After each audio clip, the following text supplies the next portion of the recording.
Well, we're back with Dr. Chaffoo. How's it going? Good. How are you? Good to see you. Yeah, it's been a while, huh? Yeah, a little while. How have you Time been? flies. I've been good. Yeah. How about yourself? Doing rhinoplasties Yeah.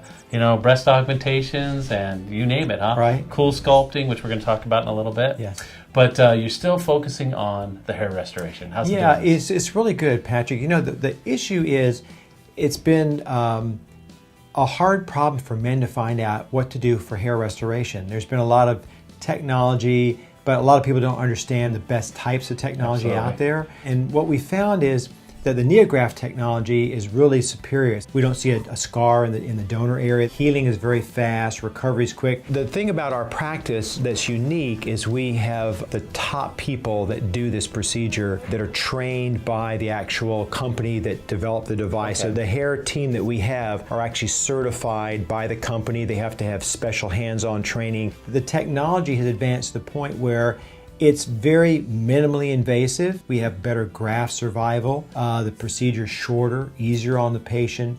And in the end, it's about the patient's experience and their outcome that matter the most. And hair restoration, really, Patrick, I think is the most exciting area, one of the most exciting areas in aesthetic surgery, because people don't realize how critical an aesthetic procedure, hair replacement, is, because again, it's a permanent procedure. Once you've done something, it's done for good. And so the technology allows us to be very accurate, and we aren't replacing one problem with another. The nice thing with NeoGraft is it really gives maximal preservation of that donor area, allowing us to go back. I had the strip technique, and I had, of course, a visible scar. Yes. And the donor area, people do not believe me. Yes. When I tell them that I've had something done. They said, well, where's the scar? The nice thing about NeoGraft is we're actually able to go in and do NeoGraft restoration to restore hairlines. We've had women that have come in that have had a facelift where the hairline may have been elevated. There might be a scar on the back of the hairline. So now what we're able to do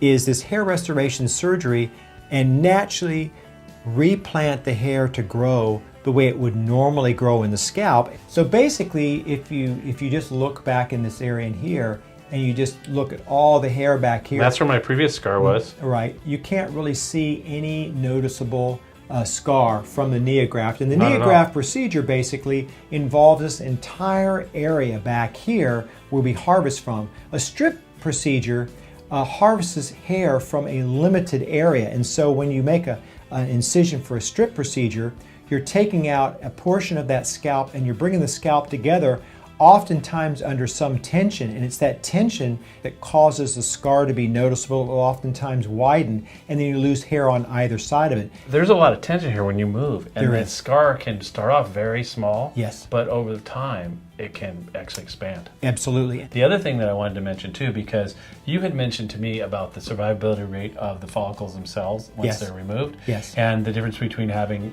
a machine. There's machines that do this technique as well. Correct. And you preferred to have an individual do this. Right, because I really believe that that hair restoration surgery requires good hand-eye coordination. There's a certain artistry to it. What I like about NeoGraft is it still involves a skilled hand, an artist's eye.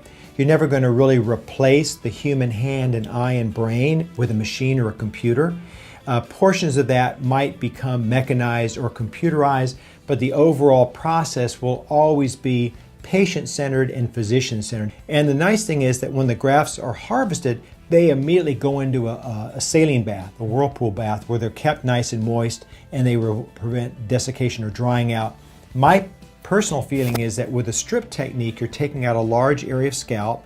Sometimes that will dry out, and then you have to manipulate that by dividing it multiple times. There's more trauma to the follicles versus removing the follicular units where there's less trauma.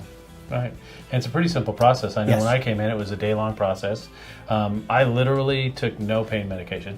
Yeah, when I came home, I ate a little food, and I felt fine. I was impressed. I was expecting, because of the previous surgery, that I was going to be in pain for a week or two. Exactly. And the healing process in the back area was, I mean, literally, people could not tell that I had anything done within 4 days. Right, and I'd say normally we'll say like 4 to 7 days, Yeah. because at that point in time everything's healed in. It's really great technology. If you want to show the folks, you can show what you've done. You can see that basically, if you look very closely, it's really impossible to distinguish the transplanted hairs from his natural hairs. And so it looks completely natural. And the follicles that were transplanted into Patrick's hairline will remain there permanently. So were you to lose more hair at a later point, that hairline is established and will remain It's there. wonderful. And the hairline itself is so well placed. Yes. I mean, the direction of growth, everything. I mean, Right. I'm telling you, people, I literally have to show them the video. No, this is hair transplants. They're like, okay, give me his number. And I've sent many people to you, and because you do a great job. Thank you. Thanks so much. Thank you. Good to see you again, Patrick. And thank you so much for being here with us. And until next time, just remember to enjoy.